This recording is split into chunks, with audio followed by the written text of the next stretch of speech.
Prime minister भी एक topic है इसमें, सिलेबस में। मिनिस्टर की हम बात करते हैं, तो हम देखते हैं कि प्राइम मिनिस्टर में आपका आर्टिकल 74 और 75 2 आर्टिकल्स आते हैं।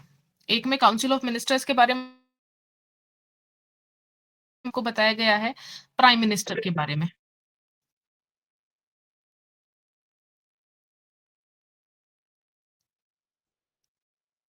जब हम 74 को देखते हैं, तो 74 में लिखा हुआ है council of ministers to aid and advice president, article 74, जिसका फर्स्ट क्लॉज कहता है there shall be a council of ministers with the prime minister at the head to aid and advice the president who shall in the exercise of his functions act by such advice.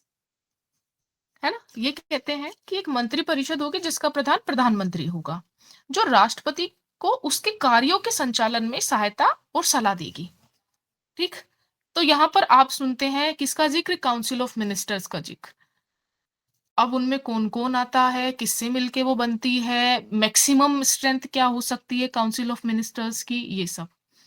ठीक, साथ ही साथ ये कहते हैं कि provided that the president में require the council of ministers to reconsider such advice either journally or otherwise and the president shall act by the advice tendered after such reconsideration।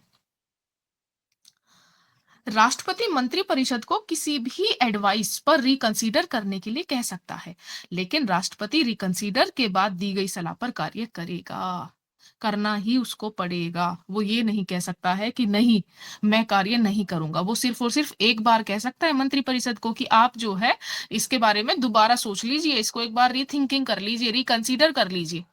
और अगर उसके बाद उन्होंने उसको दे दी है वो चीज, वो एडवाइस दोबारा उसको दे दी है सेम एडवाइस, तो उसको माननी ही माननी पड़ेगी। वो मना नहीं कर सकता उसको मानने से। ठीक, तो हमारे सामने दो चीजें आ रही हैं। कौन कौन सी? एक तो आ रही है कि काउंसिल ऑफ मिनिस्टर क्या है, और दूसरी आ रही है हमारे पास प्रधानमंत्री। क्यों? क्योंकि प्रेसिडेंट हम पढ़ चुके हैं इससे पहले। अब इसका जो सेकंड क्लोज है वो बात करता है, कहता है the question of whether any and if so what advice was tendered by ministers to the president shall not be inquired into any court. इनका कहना है कि जो मंत्री परिषद के द्वारा सलाह दी गई है किसको, राष्ट्रपति को, वो किसी भी कोर्ट में इंक्वायर नहीं की जाएगी कि वो जो सलाह दी गई है वो सही है या नहीं है। उस पर किसी भी कोर्ट में कोई भी कार्रवाई नहीं की जाएगी। जो सलाह उसको दी गई है, किसको दी गई है, प्रेसिडेंट को दी गई है। ठीक, तो एक तरीके से क्योंकि वो क्या है, फर्स्ट सिटीजन ऑफ इंडिया है, पहला नागरिक है इंडिया का। साथ ही साथ जो मंत्री परिषद बनाई गई है वो भी अपने आप में कहीं ना कहीं एक सम्मानजनक स्थिति है, सम्मानजनक पद है उनका, और वो पूरे देश को चलाने के लिए बनाई गई है। ठीक है, और वो जो सलाह देगी ये माना जाता है कि वो राष्ट्र के हित में ही सलाह देगी, उसके अगेंस्ट सलाह नहीं देगी। ठीक, और अगर उसकी सलाह कोई ऐसी सलाह है जो गलत है और जिसके लिए जो है राष्ट्रपति को ऐसा लगता है कि नहीं करना चाहिए, लेकिन उसने दे दिया और फिर भी उसने कर दिया है, तो अगर ऐसा कोई भी मैटर आता है भविष्य में, तो राष्ट्रपति को कभी भी क्लेम नहीं किया जाएगा उसकी एडवाइस के लिए कि आपको एडवाइस दी तो आपने क्यों की। क्यों? क्योंकि वो एडवाइस मानने के लिए बाध्य है। और यही कारण है कि इसमें सेकंड क्लोज जोड़ के ये कहा गया कि भैया जो काउंसिल ऑफ मिनिस्टर सलाह दे रही है उसके खिलाफ किसी भी कोर्ट में कोई भी इंक्वायरी नहीं होगी, प्रेसिडेंट को इंक्वायर नहीं किया जाएगा कि भैया राष्ट्रपति ने क्यों सलाह मान ली, राष्ट्रपति को नहीं माननी चाहिए थी, वो तो खुद में एक सेंसिबल पर्सन है, उसको नहीं मानना चाहिए था। नहीं, उस पर कभी कोई क्वेश्चन कोर्ट में नहीं उठाया जाएगा जिस एडवाइस पर उसने कार्य किया है। ठीक, तो ये था आपका 74 जो बात करता है काउंसिल ऑफ मिनिस्टर्स। अब आपका जो 75 है वो बताएगा काउंसिल ऑफ मिनिस्टर्स और प्राइम मिनिस्टर के बारे में कि वो किससे मिलकर बनेगी और कौन होगी।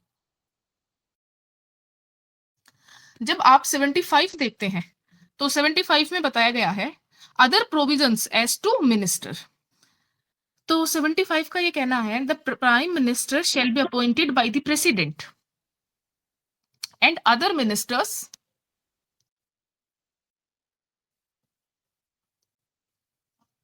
On the advice of prime minister.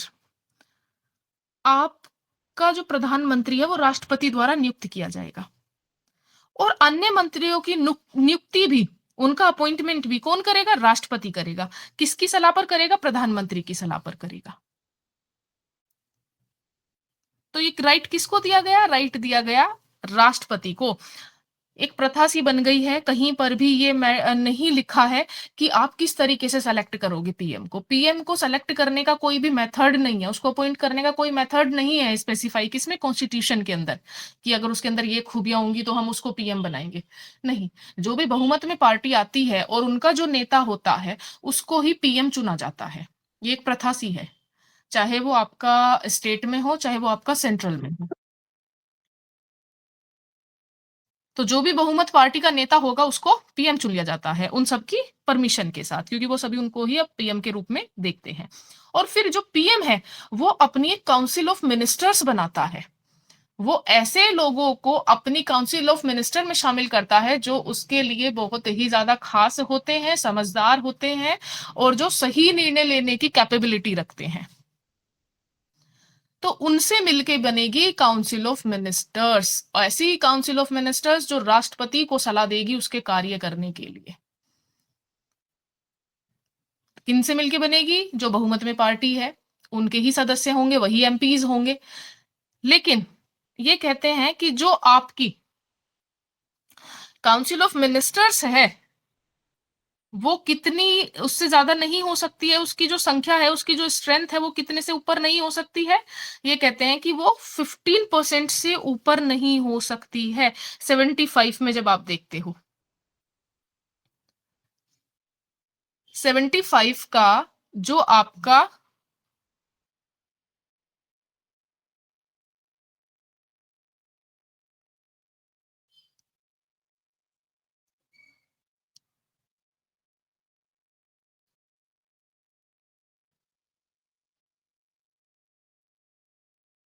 Hello,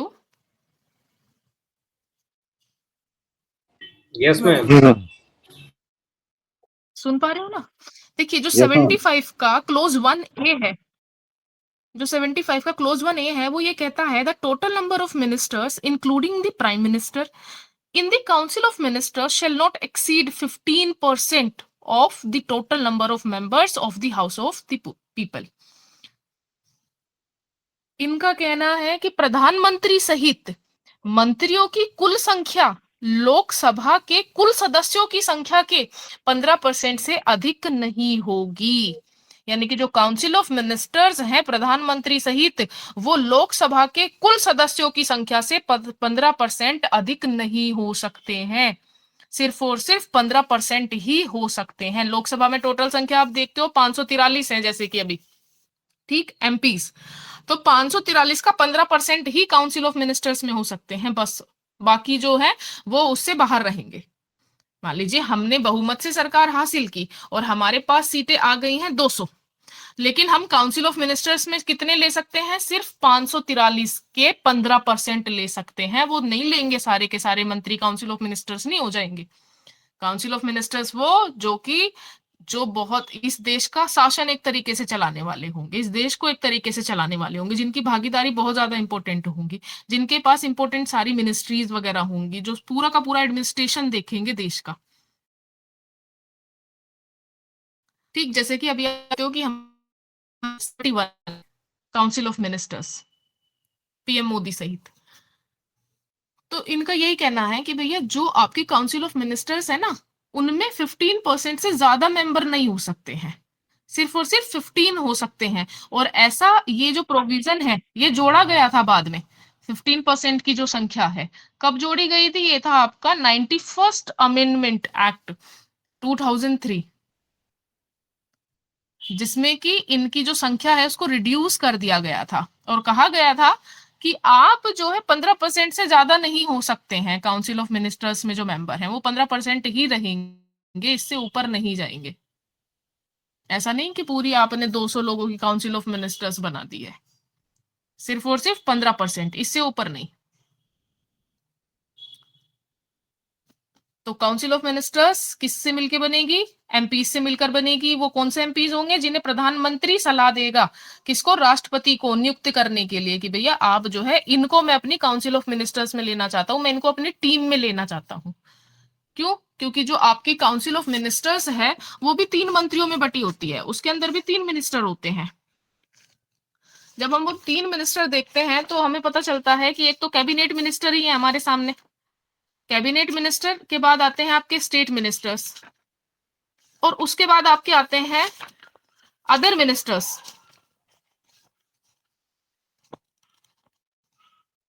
और इसमें जो सबसे ज्यादा क्रूशियल मिनिस्ट्री है, जो सबसे ज्यादा इंपॉर्टेंट मिनिस्ट्रीज हैं, वो किसके पास रहती है? कैबिनेट मिनिस्टर के पास रहती है।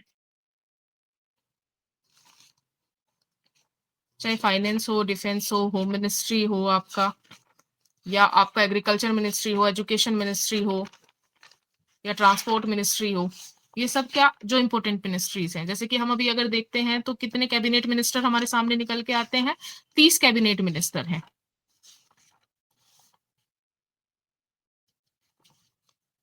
तो उसके बाद आते हैं आपके मिनिस्टर ऑफ स्टेट, और लास्ट वाले हैं डिप्टी मिनिस्टर।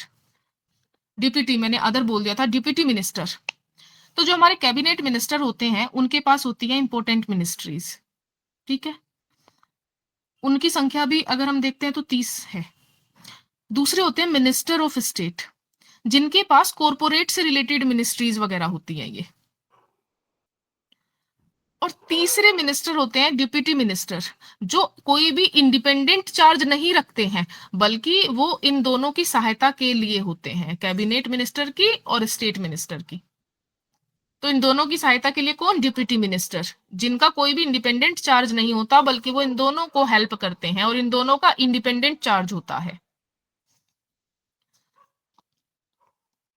अब बात आती है, क्या इनकी कोई ऐसा निश्चित समय सीमा है कि ये 5 साल के लिए चुने जाएंगे या 10 साल के लिए चुने जाएंगे, ऐसा कुछ?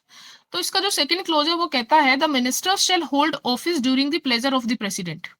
जो आपके मिनिस्टर्स हैं, जो जो काउंसिल ऑफ मिनिस्टर चुने गए हैं, वो सभी राष्ट्रपति के प्रसाद पर्यंत अपना पद धारण करेंगे। जब तक राष्ट्रपति चाहेगा तब तक वो अपने पद पर बने रहेंगे, और राष्ट्रपति जब चाहे उनको उनके पद से हटा सकता है, लेकिन कब हटाएगा? जब प्रधानमंत्री सलाह देगा। साथ ही साथ हम देखते हैं थर्ड जो इसका क्लोज है 75 clause 3, the council of ministers shall be collectively responsible to the house of the people. जो आपके जो काउंसिल ऑफ मिनिस्टर्स हैं वो लोकसभा के प्रति कलेक्टिवली रिस्पॉन्सिबल है, सामूहिक रूप से उत्तरदायी हैं। वो लोकसभा में जो भी कार्य करते हैं, जो भी एक्ट करते हैं, उनके लिए वो सभी जिम्मेदार हैं, कोई एक पर्सन जिम्मेदार नहीं होगा। अगर कोई भी बिल लाया जा रहा है तो उसके लिए वो सभी रिस्पॉन्सिबल है। अगर लोकसभा में कोई गलती कर रहा है तो उसके लिए वो सभी रिस्पॉन्सिबल है। वो ये नहीं कह सकते जी हमें नहीं पता था इसके बारे में, या हमें इस बिल का नहीं पता था, या हमें नहीं पता जी क्या चल रहा है, ठीक है। अगर वहां पर कोई भी काउंसिल ऑफ मिनिस्टर्स लोकसभा में कुछ भी रख रहा है, इट मींस उसकी नॉलेज सबको है, और वो सबकी सहमति से रखा जा रहा है, कोई भी अपने हाथ खड़े नहीं कर सकता है। तो वो अपने कार्यों के लिए सामूहिक रूप से उत्तरदायी है। कोई भी ये नहीं कह सकता कि हम इसके जिम्मेदार नहीं है, या हमें इसके बारे में जानकारी नहीं थी। साथ ही साथ इसका जो क्लोज 4 है वो कहता है कि जो राष्ट्रपति है वही जितने भी आपके काउंसिल ऑफ मिनिस्टर्स हैं उन सबको पद की शपथ दिलाएगा। ओथ का काम किसका? प्रेसिडेंट का, क्योंकि उसी ने चुने हैं, तो वही सबको जो है शपथ दिलाते हैं। जो इसका क्लोज 5 है वो बहुत ज्यादा इंपॉर्टेंट हो जाता है। किसका? 75 का क्लोज 5, जिसमें ये कहा गया है, a minister who for any period of 6 consecutive month is not a member of either house of parliament shall at the expiration of that period cease to be a minister। कोई भी मंत्री जो लगातार 6 महीने तक संसद के किसी भी सदन का सदस्य नहीं है, उस अवधि के समाप्त होने पर मंत्री नहीं रहेगा। मान लीजिए कि आपने क्या किया है, किसी को डिफेंस मिनिस्टर बना दिया है, लेकिन वो जहां से एमपी के लिए चुनाव लड़ रहा था वहां से हार गया है, तो इसका मतलब है क्या है? मंत्री तो है नहीं, लेकिन आपने उसको चार्ज दे दिया है। तो यहाँ पर चार्ज देने की मनाही नहीं की गई है कि आप चार्ज नहीं दे सकते हो, और ना ही यहाँ पे ये कहा गया है कि आप उनको पीएम नहीं चुन सकते हो, या आप उनको सीएम नहीं चुन सकते हो राज्य में। लेकिन ये कहते हैं कि आपको 6 महीने के अंदर अंदर कहीं से चुनाव लड़के जीतना पड़ेगा अगर आपको उस पद पर रहना है। अगर आप ऐसा करते हैं और फिर से हार जाते हैं तो आप कंटिन्यू नहीं कर सकते हैं, आपको 6 महीने के अंदर अंदर मंत्री बनना पड़ेगा।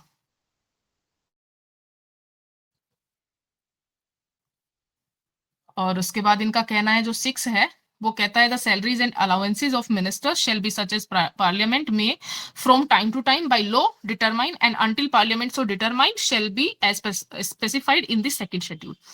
इनके जो वेतन और जो भत्ते हैं वो वही होंगे जो पार्लियामेंट डिटरमाइन करे, निर्धारित करे। और अगर वो कोई भी निर्धारित नहीं करती है तो वही भत्ते और वही सैलरीज इनको मिलेगी जो कि सेकंड शेड्यूल में बताई गई है।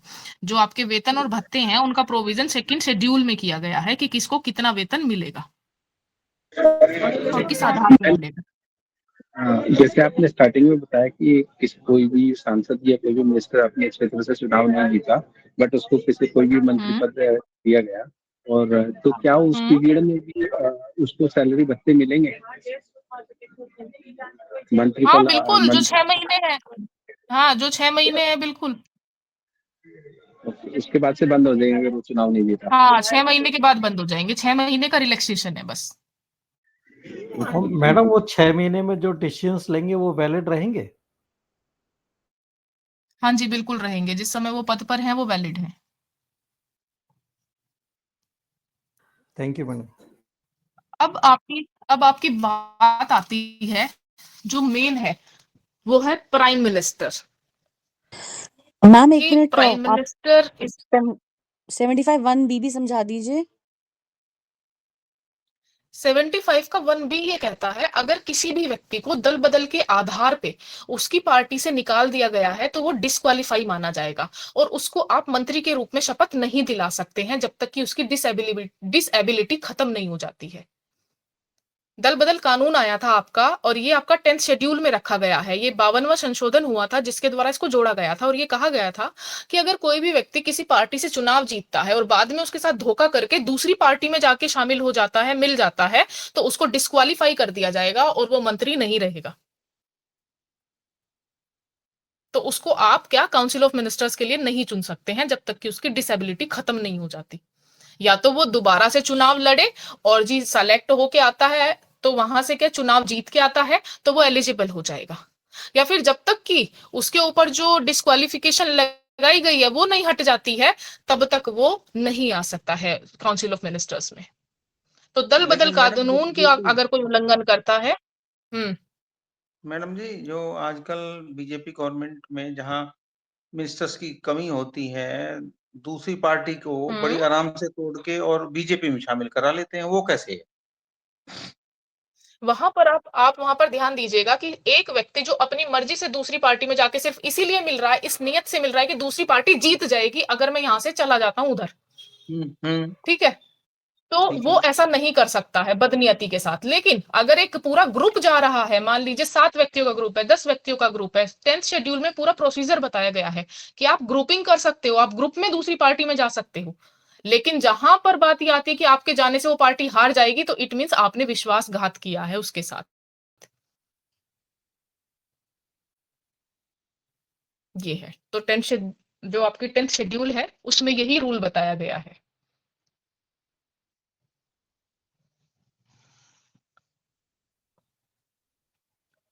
अब हमारी बात आती है, देखिए प्राइम मिनिस्टर, ठीक है, जैसे आपको भी पता है कि जो पार्लियामेंट्री फॉर्म ऑफ गवर्नमेंट है या जो सेमी प्रेसिडेंशियल सिस्टम है ना, जिसमें जो प्रेसिडेंट है वो फुल पावर में नहीं होता है बल्कि क्या है वो सेमी प्रेसिडेंशियल सिस्टम है। तो वहां पर the prime minister is the leader of the ministry and the head of the council of ministers and head of the head of the government.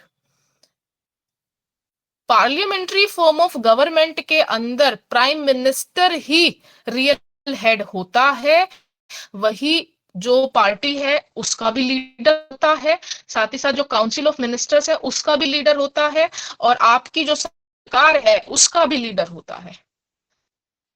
Ma'am अब वो कौन सा लीडर आर्टिकल क्यों करा है? रहे हैं आप? कौन सा आर्टिकल करा रहे हैं आप?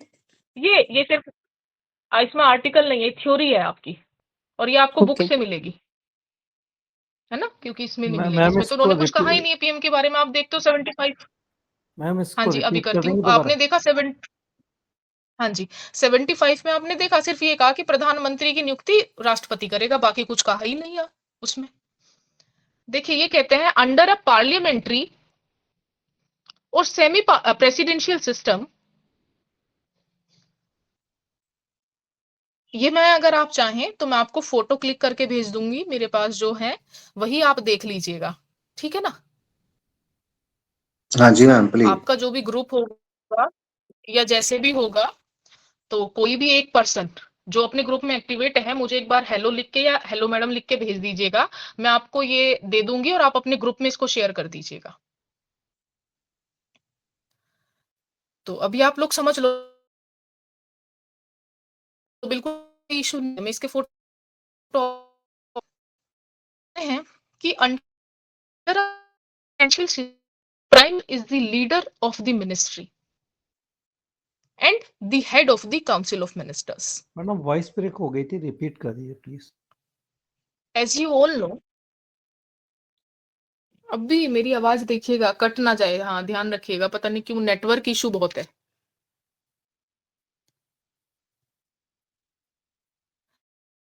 संजीव जी, मैं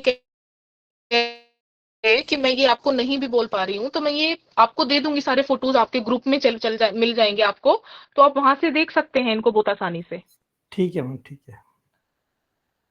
है ना, बहुत आसानी से आपको ये सब मिल जाएंगे। तो इनका ये कहना है कि जो पार्लियामेंट्री फॉर्म ऑफ गवर्नमेंट होती है उसमें प्राइम मिनिस्टर ही क्या होता है, आपका रियल हेड होता है, ठीक। The president is the nominal executive power. जो प्रेसिडेंट है वो क्या है, एक नाम मात्र का अधिकारी है, जिसको डी ज्यूरे एग्जीक्यूटिव भी बोला जाता है। वो सिर्फ और सिर्फ दिखाने के तौर पे, विधिक तौर पर वो आपका क्या है, हेड है, विधिक तौर पर हेड है। लेकिन जब हम देखते हैं डिफेक्टो, यानी कि जब हम फैक्चुअल बेस पे जाते हैं, जब हम फैक्ट्स को देखते हैं, तो हमें पता चलता है कि रियल हेड कौन है, पीएम है। तो the president is the nominal executive power, it means the jury executive conferred by the constitution system, conferred by the constitution in the parliamentary system of government.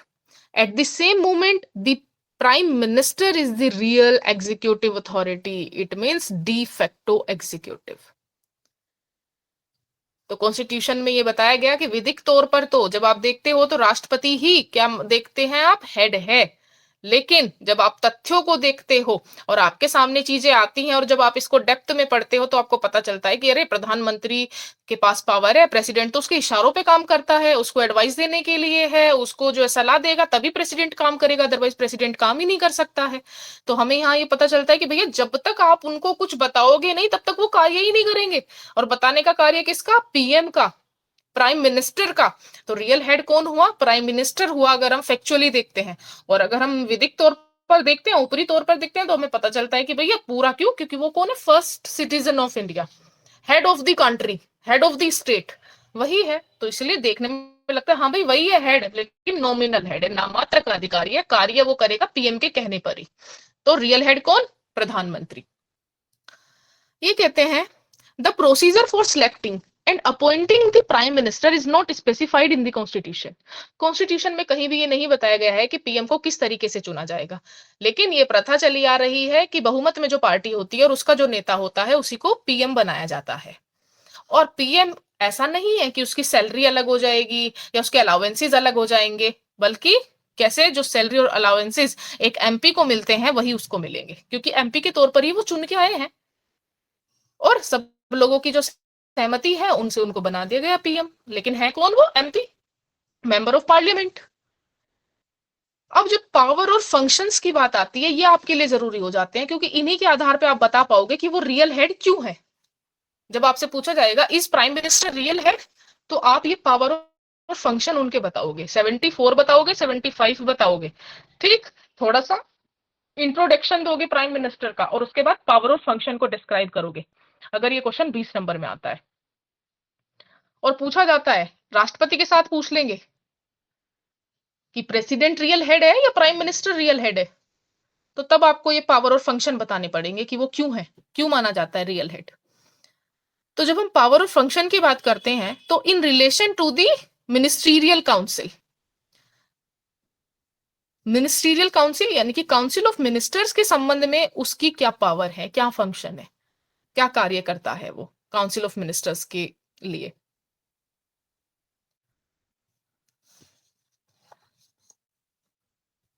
तो जैसे कि हम सबको पता है कि जो काउंसिल ऑफ मिनिस्टर्स है वो उसी के रिकमेंडेशन पर चुने जाते हैं, है ना, वही तो सलाह देता है राष्ट्रपति को कि आपको इन इन व्यक्तियों को मेरी काउंसिल ऑफ मिनिस्टर्स में चुनना है। He make recommendation to the president for ministerial appointments. The president can only appoint ministers who the prime minister has proposed. तो वो राष्ट्रपति को सलाह देता है, सिफारिश करता है अपने मंत्री चुनने के लिए, और राष्ट्रपति उसकी दी गई सलाह पर ही जो उसने प्रपोज किए हैं उन मंत्रियों को अपॉइंट करता है, उसके अलावा किसी और को नहीं कर सकता। तो काउंसिल ऑफ मिनिस्टर्स का अपॉइंटमेंट करेगा राष्ट्रपति, लेकिन किसकी सलाह पर? प्रधानमंत्री की सलाह पर। साथ ही साथ कहते हैं जो प्राइम मिनिस्टर है, ही असाइन और reassign certain portfolios to ministers. वो ये बताएगा कि आपको कौन सा पोर्टफोलियो मिलेगा, आपको कौन सी मिनिस्ट्री मिलेगी। वो असाइन भी कर सकता है और रीअसाइन भी कर सकता है। मान लो आज डिफेंस मिनिस्ट्री है, वो राजनाथ जी के पास है, वो चाहे तो उनको रीअसाइन करके होम मिनिस्ट्री भी दे सकते हैं। ये पावर किसके पास? पीएम के पास, कि वो मिनिस्ट्री को चेंज भी कर सकते हैं किसी व्यक्ति की, आज ये है तो कल वो भी बना सकते हैं उसको। तो असाइन और रीअसाइन करने का कार्य उनका, कि वो किसको किस मंत्री के रूप में देखते हैं, किस मिनिस्ट्री के मंत्री के रूप में देखते हैं। साथ ही साथ ये कहते हैं in a disagreement they might, in a disagreement he might ask a minister to resign और suggest the president fire him. जब कोई भी असहमति बनती है किसी भी मंत्री से, तो वो या तो उस मंत्री को कह सकते हैं कि आप रिजाइन कर दीजिए, उनकी जो काउंसिल ऑफ मिनिस्टर में मंत्री है और उनसे उनका विवाद हो गया है, मतभेद हो गया है, मनमुटाव हो गया है, तो वो उसको क्या कह सकते हैं? रिजाइन करने के लिए कह सकते हैं, या फिर प्रेसिडेंट को सुझाव दे सकते हैं उसको निकालने के लिए।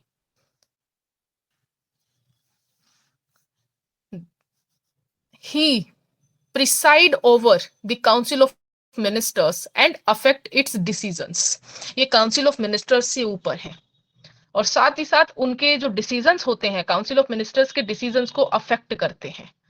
ठीक, अगर काउंसिल ऑफ मिनिस्टर्स कुछ भी कर रही है तो इनका निर्णय जानना बहुत जरूरी होगा, इनके डिसीजंस उसको अफेक्ट करेंगे कि वो ये करें या ना करें। सब चीजें इनसे पूछ के की जाती है। क्यों? क्योंकि हेड है ये काउंसिल ऑफ मिनिस्टर्स के।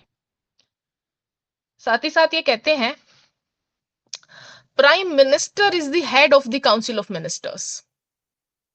ये क्या है? काउंसिल ऑफ मिनिस्टर्स के हेड हैं। तो काउंसिल ऑफ मिनिस्टर्स के संबंध में इनकी क्या पावर है कि भैया उनको अपॉइंट करवाने की पावर है, उनको कोई भी मिनिस्ट्री और असाइन करने की पावर है। साथ ही साथ अगर किसी के साथ डिसएग्रीमेंट है तो उसको रिजाइन करने के लिए कह सकते हैं, या प्रेसिडेंट को सुझाव दे सकते हैं कि उसको निकाल दिया जाए। ठीक, साथ ही साथ जितने भी काउंसिल ऑफ मिनिस्टर्स के डिसीजंस होते हैं उन सबको अफेक्ट करते हैं, ये उन सब पर प्रभाव डालते हैं, और ये हेड हैं किसके? काउंसिल ऑफ मिनिस्टर्स के। तो ये तो पावर थी इनकी किसके संबंध में? काउंसिल ऑफ मिनिस्टर्स के।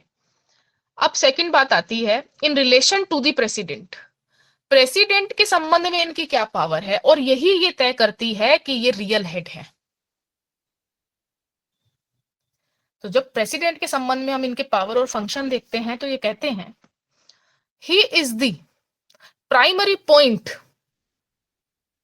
Of contact between the president and the council of ministers.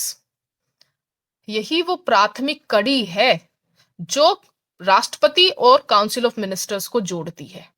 क्यों? क्योंकि काउंसिल ऑफ मिनिस्टर्स के जितने भी डिसीजंस होते हैं वो सब कौन बताएगा? प्रेसिडेंट को सलाह कौन देगा? Prime minister. और प्रेसिडेंट जो भी कहते हैं तो वो प्राइम मिनिस्टर किसको? काउंसिल ऑफ मिनिस्टर्स को बताए। तो ये कड़ी कौन है? आपकी प्राइम मिनिस्टर।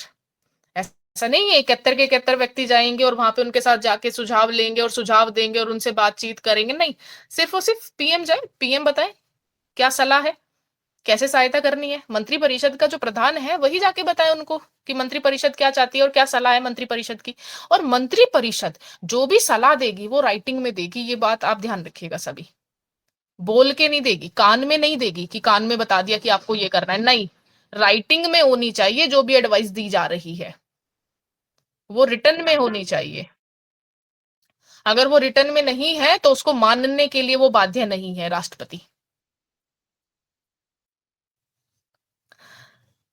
तो जैसे ये कहते हैं कि जो आपका प्राइम मिनिस्टर है वो इन दोनों के बीच की कड़ी है, इन दोनों को जोड़ने का काम करता है, इन दोनों को आपस में संपर्क अगर करना है तो वो प्राइम मिनिस्टर के थ्रू ही होता है।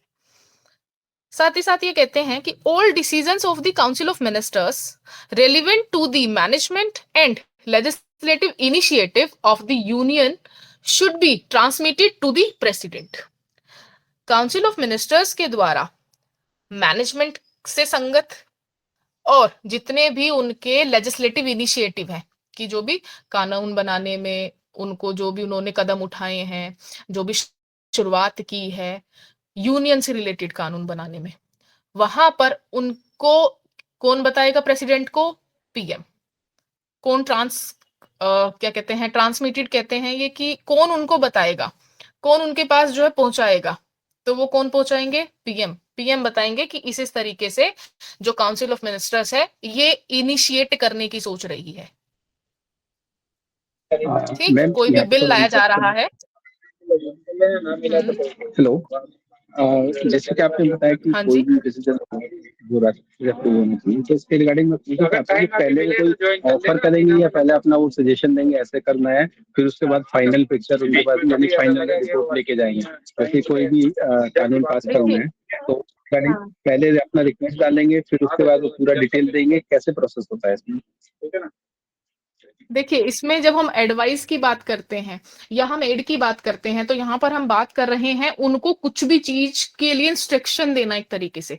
मान लीजिए कि हमने लेजिस्लेटिव इनिशिएटिव किया, मान लीजिए हम बीएनएसएस लाना चाह रहे हैं, ठीक है, भारतीय नागरिक सुरक्षा संहिता, तो हम उसको क्या करेंगे, लोकसभा में हमने पेश कर दिया, लोकसभा में वो पास हो गया, फिर वो राज्यसभा में पेश किया गया, वहां से भी पास हो गया, तो अब हम अपना सुझाव दे रहे हैं कि आपको ये बिल पास कर देना चाहिए। क्यों पास कर देना चाहिए, वो रीजन लिख दिया, ये एडवाइस है। तो फाइनली ये जो उसके बात, नेक्स्ट। ये जो, हाँ, बस उनको ऐसे नहीं, उनसे कोई बातचीत नहीं करनी है बैठ के या ऐसा कुछ करना है, ऐसा कुछ नहीं करना है। अपने डिसीजंस उनको बताने हैं, भैया ये डिसीजन है, इस पे साइन करो, बस ये सुझाव है। मान लीजिए इमरजेंसी लगानी है तो सीधा लिख दिया कि इमरजेंसी लगानी है, क्यों लगानी है वो लिख दिया, जाइए साइन करिए, बस आप, आपका काम है इमरजेंसी लगाना। ओके। लेकिन मैडम एक बात है इसमें, यदि हम्म, एक advice the council of minister ने और वो प्रेसिडेंट के पास गई, तो यदि उसने ठंडे बस्ते में रख दिया तो पावर तो उसकी भी है, वो कभी कोई उसको फोर्स नहीं कर सकता साइन करे, वो ठंडे बस्ते में डाल दी बस। ये भी हाँ, एक लेकिन फिर पॉइंट है। हटाने की पावर, हाँ, हटाने की पावर भी तो है, वो आपको ये टू पता थर्ड नहीं है, वो तो इम्पीचमेंट फिर में आपको बताया था। मेजोरिटी चाहिए ना, वो तो फिर तो मैं तो एमपीच में मेजोरिटी में, हाँ हाँ, अगर टू थर्ड अगर चाहिए, सरकार मेजोरिटी में है, टू थर्ड चाहिए ना फिर। हाँ, अगर सरकार मेजोरिटी में है तो हाँ, तो फिर तो वही मैं उसको कह रहा हटाया हूँ ना। जा सकता है। मतलब ये है, ऐसा नहीं, वो बिल्कुल ही वो है, वो चाहे तो उसको ठंडे बस्ते में रख देगा, फिर वो करते रहो। लेकिन पता है आपको, इसीलिए इसीलिए ये देखा जाता है कि भैया हमारे लिए, हमारे कंफर्ट जोन में कौन सा राष्ट्रपति आ रहा है उसी को बनाएंगे, अदरवाइज नहीं बनाएंगे हम, जिसमें ईगो आई होगा या एग्री कुछ भी विद यू, होगा। I agree with you. हमें अपने अपने हिसाब से, हमने अपने हिसाब से प्रेसिडेंट चुनना है जो हमारा कार्य करेगा, उससे हमसे कार्य नहीं करवाने, हमें उससे कार्य करवाने हैं, तो इसलिए ऐसे पर्सन को रखो जो कभी हमें ईगो ना दिखा सके भविष्य में। ज्ञानी जैल सिंह नहीं चाहिए। तो ये है। अब ये कहते हैं आगे,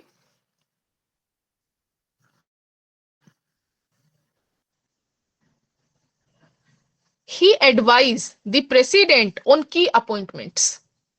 वही क्या है, प्रेसिडेंट को एडवाइस करेगा कुछ जो महत्वपूर्ण अपॉइंटमेंट होते हैं, जो कुछ महत्वपूर्ण नियुक्तियां होती हैं उनको करवाने में, ठीक है, एक सलाह देता है कि इनको करना है, इनको करना है, इनको करना है। वो सलाह आप समझिएगा, ऐसे नहीं कि हम घर के मुखिया को कह रहे हैं सलाह और वो नहीं, बाइंडिंग है, माननी पड़ेगी उसको। हमारे घर के मुखिया नहीं मानेंगे, वो तो हमें भगा देंगे वहां से कि तुम जो है जाओ, हम अपने आप देख लेंगे जो भी करना है। राष्ट्रपति नहीं कह सकता, बाइंडिंग है अगर उसको सलाह दी जा रही है। तो he advised the president on key appointments such as the Attorney General of India, the chairman and member of the UPSC, Union Public Service Commission, CAG, Comptroller and Auditor General of India, election commissioners, the chairman and member of the Finance Commission, and so on. तो जो की appointments होते हैं केंद्रीय स्तर पर, जैसे attorney general हैं आपके, आपका जो है चेयरमैन है यूपीएससी के या उसके मेंबर हैं, फाइनेंस कमीशन के मेंबर हैं, चेयरमैन है, इलेक्शन कमिश्नर्स हैं, कैग है, इन सबको क्या, इन सब जो मेंबर अपॉइंटमेंट होते हैं, जो चेयरमैन अपॉइंट होते हैं, वो सब प्राइम मिनिस्टर की एडवाइस पर अपॉइंट होते हैं। उनको सलाह दी जाती है प्रेसिडेंट को कि आपको इनको अपॉइंट करना है। अब बात आती है रिगार्डिंग द पार्लियामेंट। ये तो था प्रेसिडेंट के संबंध में कि भैया जो भी काउंसिल ऑफ मिनिस्टर्स के कार्य हैं उन सबको बताने का काम किसका, पीएम का, उसको, और साथ ही साथ जो कुछ अपॉइंटमेंट होंगे वो भी कौन, पीएम के एडवाइस पर उसको करने हैं। तो आप यहां पर ये देख रहे हैं कि without the advice of prime minister and his council, president can not move even a single step. तो पावर किसके पास सारी, पीएम के पास, क्योंकि वो काउंसिल ऑफ मिनिस्टर का हेड है। अब जब हम बात करते हैं पार्लियामेंट के रिगार्डिंग उसकी क्या पावर है, तो he is the lower house leader, Lok Sabha में लीडर है पीएम।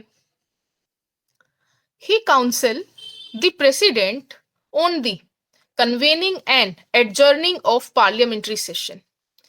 पार्लियामेंट्री सेशन बुलाने के लिए भी वही कहते हैं, उसका स्थगन करने के लिए भी वही कहते हैं, और साथ ही साथ at any time he can recommend the dissolution Lok Sabha to the president. और वो कभी भी किसी भी समय राष्ट्रपति को लोकसभा भंग करने की सलाह भी दे सकते हैं, सिफारिश कर सकते हैं। जब भी ऐसा लगे कि हमारे खिलाफ कुछ करने की साजिश चल रही है, हमारे खिलाफ कुछ हो रहा है, तो वो क्या, लोकसभा को भंग करने के लिए भी कह सकते हैं। और मंत्री परिषद हमेशा जीवित रहती है। काउंसिल ऑफ मिनिस्टर्स अगर लोकसभा भंग भी हो जाएगी तब भी वो कार्यरत रहेगी और हमेशा एडवाइस करेगी प्रेसिडेंट को, भले ही भंग भी हो जाए लोकसभा। वो नहीं मरती, वो परपीचुअल है, शाश्वत है। जब तक कि दूसरी काउंसिल ऑफ मिनिस्टर्स नहीं बन जाती तब तक पहले वाली ही कार्य करती है। पीएम भी रहेगा मैम तब तक? हाँ बिल्कुल रहेंगे, पीएम भी रहेंगे, क्योंकि इंदिरा गांधी के समय में जो हुआ वो इनका लाइव एग्जांपल है इन सब चीजों का। कोई टाइम लिमिट होती है इसकी या? देखिए टाइम लिमिट तो यही है कि जैसे ये वो कर दी गई है तो उसके 6 महीने के अंदर अंदर दोबारा इलेक्शन करवा के लोकसभा बनानी होगी। इमरजेंसी सिचुएशन हो तो वो बार बार एक्सटेंड हो सकती है? 1 साल के लिए, 1 साल के लिए, सिर्फ 1 साल आप उनका कार्यकाल बढ़ा सकते हो। अगर इमरजेंसी चल रही है तो आप 1 साल एक्सटेंड कर सकते हो इसको। कोई एबनॉर्मल सिचुएशन हो, वॉर वगैरह, तो जैसे कोविड वगैरह था? हाँ, तो वहां पर उन्होंने कहा कि आप 1 साल के लिए इनको कर सकते हो, और अगर आप उस समय नहीं करवा पा रहे हो तो फिर 1 साल होने के बाद फिर से इसका 1 साल समय बढ़ाओ, ठीक है लेकिन मैम, एक समय पर 1 साल। Thank you ma'am. अब बात आती है अदर पावर एंड फंक्शन। तो हमने देखा पावर और फंक्शन में in relation to the council of minister, in relation to the president, in relation to the parliament, और अदर पावर और फंक्शन में जब हम देखते हैं तो हम ये पाते हैं कि ये क्या है, ये is heads of the NITI Aayog, यानी कि जो प्लानिंग कमीशन था उनके हेड हैं, जो आपका नेशनल इंटीग्रेशन काउंसिल है उसके हेड हैं, जो आपका इंटर स्टेट काउंसिल है उसके हेड हैं, जो नेशनल वाटर रिसोर्सेज काउंसिल है उसके हेड हैं, और इसी तरीके से बहुत सारे ऑर्गेनाइजेशन है जिनके ये हेड हैं। साथ ही साथ इनका कहना है he have a impact on the countries foreign policy. जो क्या कहते हैं, सरकार की विदेशी नीति होती है उस पर इनका प्रभाव होता है। कंट्री फॉरेन पॉलिसी पर इनका प्रभाव पड़ता है। जो डिसीजंस इन्होंने लिए हैं, जो चीजें ये करेंगे, वो प्रभाव डालेंगी हमारी विदेशी नीति पर। साथ ही साथ जैसे अभी आप देखते हो कहीं पर यात्रा होती है, मान लीजिए हम चले गए अमेरिका चले गए, हम चीन चले गए। अभी चीन देखिए हमसे कितने अच्छे संबंध बनाने की कोशिश कर रहा है, क्योंकि उसको पता है कि अमेरिका दोनों को रोन देगा उस हिसाब से। तो क्या है, जो हमारी फॉरेन पॉलिसी है वो इन पे निर्भर करती है कि किस तरीके से चलेगी, वो क्या संबंध हमारे रहेंगे फॉरेन कंट्रीज के साथ। और ही is the main face and leader of the ruling party and the political head of the armed force. तो मेन फेस है ये, रूलिंग पार्टी के लीडर हैं ये, और साथ ही साथ जितने भी आपकी आर्म्ड फोर्स हैं, डिफेंसेस हैं, उन सब में पॉलिटिकल हेड की भूमिका ये निभाते हैं, राजनीतिक मुखिया की भूमिका ये निभाते हैं। क्यों? क्योंकि जब आप वहां पे रियल हेड देखते हैं तो वो कौन है? सुप्रीम कमांडर, मैंने आपको बताया था, राष्ट्रपति है। अगर डॉक्टर भीमराव अंबेडकर जी एक बात कहते हैं कि अगर मैं अपने देश के प्रधानमंत्री को देखता हूं तो मुझे ऐसा लगता है जिस तरीके से अमेरिका के राष्ट्रपति को मैंने देखा। Doctor Bhimrao Ambedkar stated, if any official under our constitution is linked to the US president, it would be the PM, not the union's leader. तो अगर मैं बात करूं संविधान के अंदर कि ऐसा कौन सा ऑफिशियल है जो प्रेसिडेंट की तरह दिखता है, किसके प्रेसिडेंट? यूएस के, अमेरिका के प्रेसिडेंट की तरह दिखता है, तो वो कौन है? हमारे पीएम है।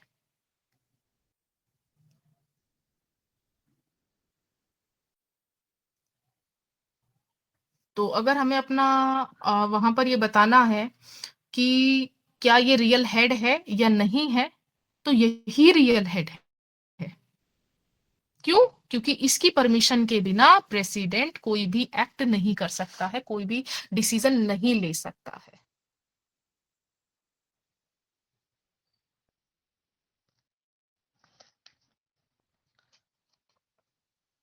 तो ये तो रहा आपका पूरा का पूरा क्वेश्चन किसका? प्राइम मिनिस्टर का। और प्राइम मिनिस्टर का क्वेश्चन तभी पूरा होगा जब आप ये पावर और फंक्शन उसके लिखोगे, अदरवाइज पूरा नहीं होगा। वो 74 और 75 से नहीं पूरा होगा, इससे पूरा होगा।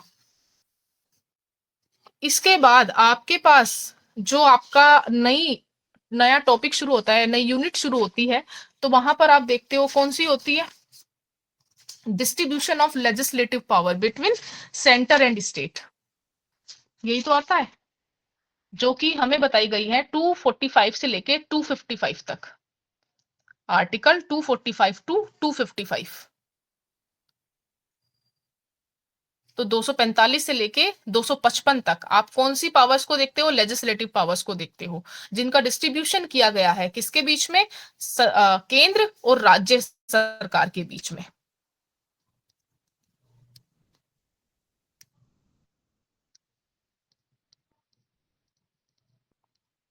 तो ये नया टॉपिक शुरू होता है आपका, जो बात करेगा 245 से, और जो ये बताएगा कि जो संघ और राज्य हैं, क्योंकि आपको मैंने फर्स्ट टॉपिक या फर्स्ट जो यूनिट पढ़ाई थी, इसका फर्स्ट पार्ट जो पढ़ाया था, सॉरी, उसमें मैंने आपको बताया था कि ये कैसा है हमारे यहाँ पे, कौन सी है? यूनिटरी फॉर्म ऑफ गवर्नमेंट है या आपका फेडरल है? तो हमने देखा था ये क्या है? क्वासी फेडरल है ना? क्वासी फेडरल है, ये अर्ध संघात्मक है, यानी कि पूरी तरीके से संघात्मक नहीं है, अर्ध संघात्मक है। क्यों? क्योंकि इसमें यूनिटरी कॉन्स्टिट्यूशन की भी कुछ चीजें हैं और फेडरल कॉन्स्टिट्यूशन की भी कुछ चीजें हैं। और जो फेडरल कॉन्स्टिट्यूशन होता है उसमें हमेशा सेपरेशन ऑफ पावर आप देखते हो बिटवीन स्टेट एंड सेंटर। तो इसी तरीके से, क्यों? क्योंकि यहाँ पर हम फेडरेशन कॉन्स्टिट्यूशन भी है हमारा और आपका यूनिटरी भी है, दोनों का मिश्रण है। तो हमने फेडरल कॉन्स्टिट्यूशन से ये उठाया है सेपरेशन ऑफ पावर। और सेपरेशन ऑफ पावर का मतलब है कि स्टेट के पास स्टेट के विषय हैं। आपकी एक 7th शेड्यूल बनाई गई है जिसमें ये बताया गया है कि वो कौन से विषय होंगे, सब्जेक्ट मैटर होंगे जिन पर यूनियन कानून बनाएगा, वो कौन से मैटर होंगे जिन पर स्टेट कानून बनाएगा, और वो कौन से मैटर होंगे जिन पे दोनों कानून बना सकते हैं। ये बताया गया है 7th शेड्यूल के अंदर, जो 3 लिस्टें दी गई हैं। तो वहां पर उन्होंने क्या कर दिया, सब्जेक्ट मैटर्स को बांट दिया है, जिस पर कि कानून बनाने की शक्ति जहां पे केंद्र को होगी केंद्र बनाएगी, जहां स्टेट को होगी स्टेट बनाएगी, और जहां पे कंकरेंट है वो दोनों बना सकती हैं। कॉमन विषय जिस पर कि ये दोनों ही बना सकती हैं। तो जब हम देखते हैं तो ये कहते हैं जो आपका चैप्टर 11 है वो इसकी बात करेगा, distribution of legislative powers between the union and the state, chapter 11। जब हम इनके रिलेशन की बात करते हैं, relation between centre and state, तो हम इनके 3 तरीके के रिलेशन देखते हैं, लेजिस्लेटिव रिलेशन, एडमिनिस्ट्रेटिव रिलेशन और फाइनेंशियल रिलेशन। लेकिन हमें सिर्फ हमारा सिलेबस कहता है आपको लेजिस्लेटिव रिलेशन देखने हैं दोनों के, ना तो आपको उसके एडमिनिस्ट्रेटिव रिलेशन की बात करनी, ना आपको उनके फाइनेंशियल रिलेशन की बात करनी। आपको सिर्फ ये बताना है कि इनके लेजिस्लेटिव रिलेशन कैसे हैं। और लेजिस्लेटिव रिलेशन मतलब संघ और राज्यों के बीच में लेजिस्लेटिव पावर को किस तरीके से डिस्ट्रीब्यूट किया गया है। तो एक फेडरल कॉन्स्टिट्यूशन के अंदर स्टेट और सेंटर के बीच में लेजिस्लेटिव पावर का सेपरेशन होता है, डिस्ट्रीब्यूशन होता है, और भारतीय संविधान में भी ये सेपरेशन किया गया है, ये डिस्ट्रीब्यूशन किया गया है, 2 आधारों पर किया गया है, on the basis of territory, on the basis of subject matter. तो जो सेपरेशन ऑफ पावर है या डिस्ट्रीब्यूशन ऑफ पावर है वो 2 आधारों पर है। There are 2 grounds, first is on the basis of territory और second is on the basis of subject matter. जब हम टेरिटरी की बात करते हैं तो टेरिटरी में कहां देखेंगे हम, आर्टिकल 245। आर्टिकल 245 आपसे कहता है subject to the constitutional provisions parliament में legislate for the whole or any part of the Indian territory or a state legislature for the state territory, and no parliamentary legislation shall be invalid because of having extraterritorial operability.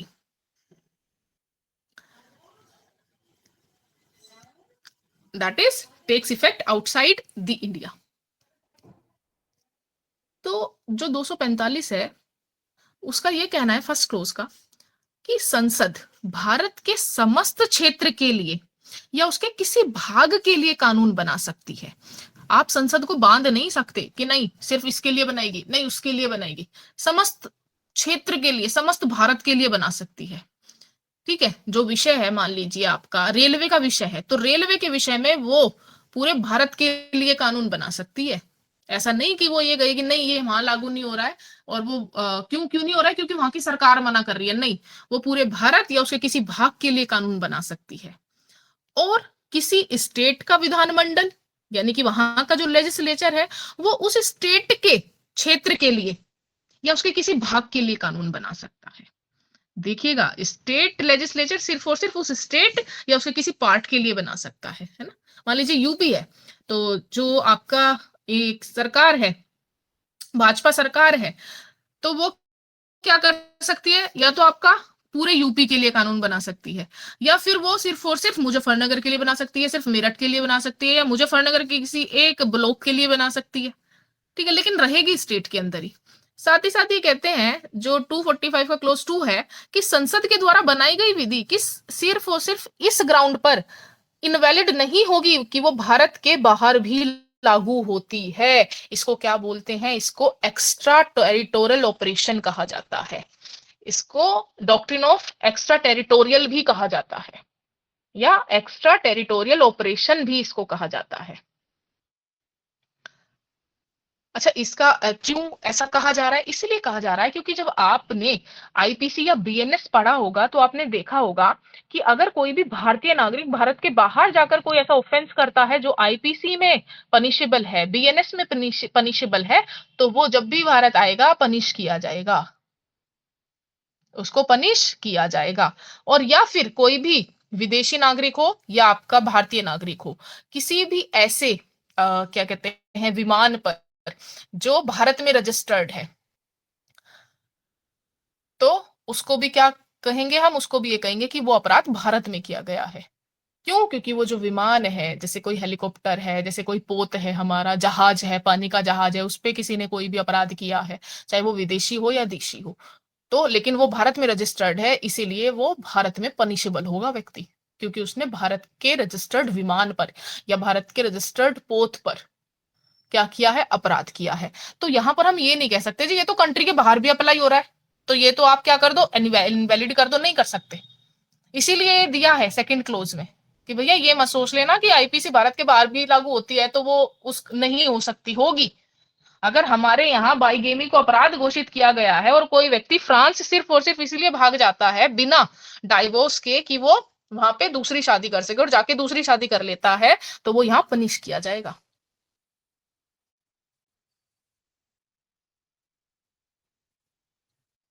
ये बात है।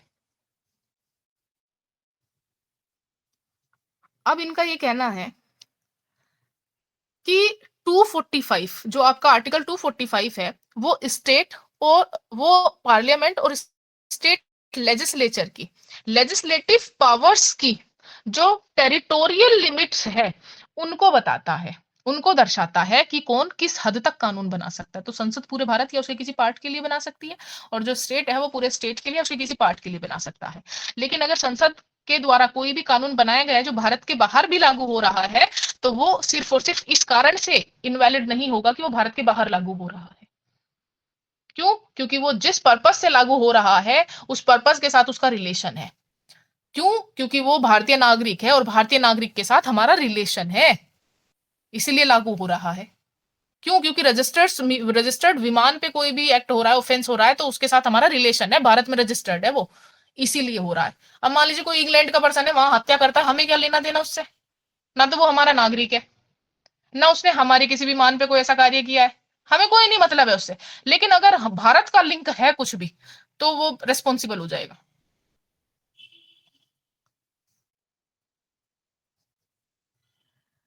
Doctrine of territorial nexus यानी कि extra territorial operation, तो इसको doctrine of territorial nexus भी बोला जाता है। यानी कि जहां पे आपका टेरिटरी का संबंध होता है। कैसा? नेक्सस मतलब संबंध। तो एक्स्ट्रा टेरिटोरियल लॉज बनाने का जो राइट है वो पार्लियामेंट के पास है, ना कि स्टेट लेजिस्लेचर के पास। स्टेट लेजिस्लेचर ऐसा कोई भी कानून नहीं बना सकता है जो कि उसके स्टेट से बाहर लागू होता है, और अगर वो ऐसा कोई कानून बनाता है तो वो इनवैलिड होगा जब तक कि स्टेट और जो लॉ का सब्जेक्ट मैटर है उसमें सफिशिएंट रिलेशन या संबंध ना हो। यहां पर ये कहते हैं कि देखो मान जी स्टेट ने कोई कानून बनाया है और वो कानून स्टेट के बाहर भी लागू हो रहा है, तो वहां पर दो चीजें जरूर होनी चाहिए। वो दो चीजें क्या होनी चाहिए? ये कहते हैं कि पहला तो जो रिलेशन है, एक रिलेशन होना चाहिए और वो रिलेशन एक्चुअल होना चाहिए, और जो लाइबिलिटी इंपोज की गई है वो उस रिलेशन से उसका कनेक्शन होना चाहिए। इट मीन्स कि मान लीजिए कि किसी भी स्टेट ने कोई बिक्री कर लगा रखा है, सेल टैक्स लगा रखा है, ठीक है, तो ये कहते हैं कि वो जो सेल टैक्स है वो बाहर जो अगर अप्लाई हो रहा है, उस स्टेट से बाहर भी अप्लाई हो रहा है, तो वहां पर आप ये नहीं कह सकते हैं। क्यों?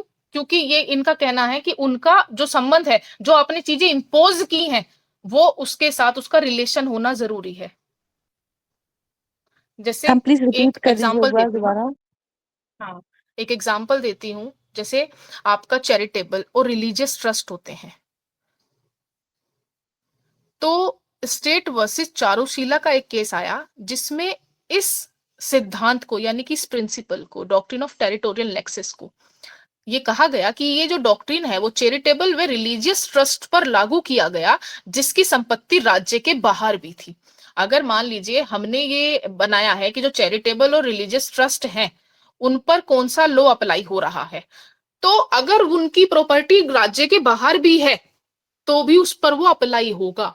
वो जो कानून है, जो रूल रेगुलेशन है किसी स्टेट के, वो अप्लाई होंगे। देखिए, उसका एक जो संस्था है, मेन संस्था है, वो यूपी में है, और उन्होंने क्या किया है, उसकी जो चैरिटेबल आपका संस्थान है, उसकी संपत्ति बाहर भी है, तो यूपी के रूल रेगुलेशन उसकी बाहर की संपत्ति को भी रेगुलेट करेंगे। क्यों करेंगे? क्योंकि उसके साथ यूपी का रिलेशन है, यूपी से वो गवर्न हो रही है प्रॉपर्टी, तो इसीलिए अगर उनकी कोई प्रॉपर्टी बाहर भी है तो उस पर भी यूपी का लॉ अप्लाई हो जाएगा।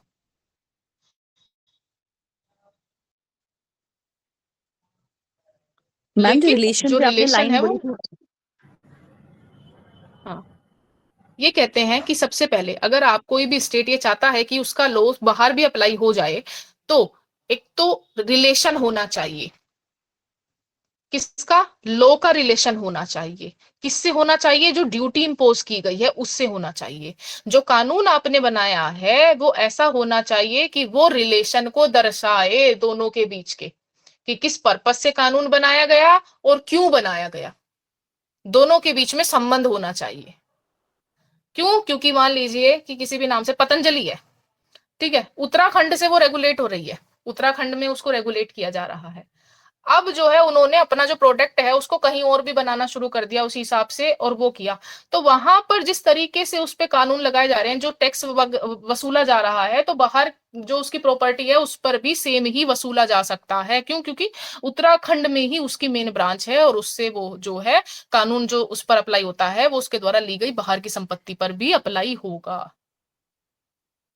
क्योंकि वो भी किस में आ रही है? चैरिटेबल पर्पज में आ रही है, इसीलिए एक ही कानून अप्लाई होगा, क्योंकि उनके बीच का संबंध दर्शा रहे हैं कि क्यों हो रहा है। ऐसा नहीं कि अलग अलग अलग अलग नहीं, अगर दोनों के बीच का रिलेशन ठीक है तो पता चल जाएगा। मान लीजिए यूपी का कोई भी व्यक्ति है और उस पर जो है यूपी का कानून अप्लाई हो रहा है, यूपी में अप्लाई हो रहा है उसके ऊपर कोई भी कानून, ठीक, और वो, देखिए यूपी में एक कानून है, अगर मैं आपको बताऊं, आपका जो यूपी रिवेन्यू कोड 2006 है उसमें ये कहा गया है कि कोई भी किसी भी व्यक्ति के पास 12.5 एकड़ से अधिक भूमि नहीं होगी, ठीक। अब वो व्यक्ति क्या करता है, 12.5 एकड़ भूमि भारत के अंदर, इसके यूपी के अंदर रखता है, और उसके बाहर की भूमि ले लेता है कहीं और, ताकि उसको क्या ना करना पड़े, टैक्स वगैरह ना देना पड़े, इस हिसाब से। तो जब भी बात आएगी तो उसकी पूरी प्रॉपर्टी को काउंट किया जाएगा, देखा जाएगा।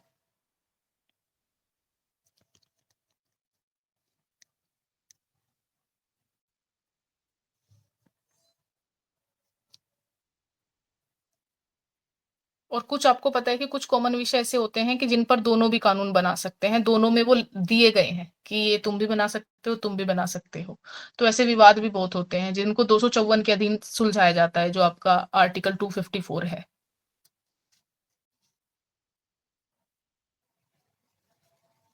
अगर ये कहते हैं अगर किसी स्टेट और जो व्यक्ति है उसके बीच में टेरिटोरियल रिलेशन है तो ये पर्याप्त है और विधि मान्य होंगे, है ना। जैसे कि मैंने कहा कि अगर कोई राज्य है और वो व्यक्ति जिस पर कि वो आरोपित किया गया है, जो कानून है वो बनाया गया है, आरोपित किया गया है, उनके बीच में क्षेत्रीय संबंध है, टेरिटोरियल रिलेशन है, तो ये पर्याप्त है और वैलिड है, और उसके द्वारा बनाया गया कानून वैलिड होगा। जैसे भी मैंने एक एग्जांपल भी दिया यूपी रिवेन्यू कोड 2006 का, कि भैया उसने यहाँ प्रॉपर्टी 12.5 एकड़ कर ली और उससे ज्यादा की वहां पर ले ली, ठीक है, तो क्या है, आदमी वो यूपी का रहने वाला है और ये कहा गया है कि 12.5 एकड़ से अधिक भूमि नहीं रख सकता अपने पास, ठीक, लेकिन कहीं और ले ली और वो भूमि की जो वो हो गई, वो 20 एकड़ हो गई, तो पूरा हिसाब देखा जाएगा, पूरी संपत्ति देखी जाएगी उसकी। क्यों? क्योंकि जो ड्यूटी इंपोज की गई है उस पर और वो जो स्टेट है उनके बीच में रिलेशन है, क्योंकि वो व्यक्ति यूपी का है, और इतना ही दर्शाना पर्याप्त होगा।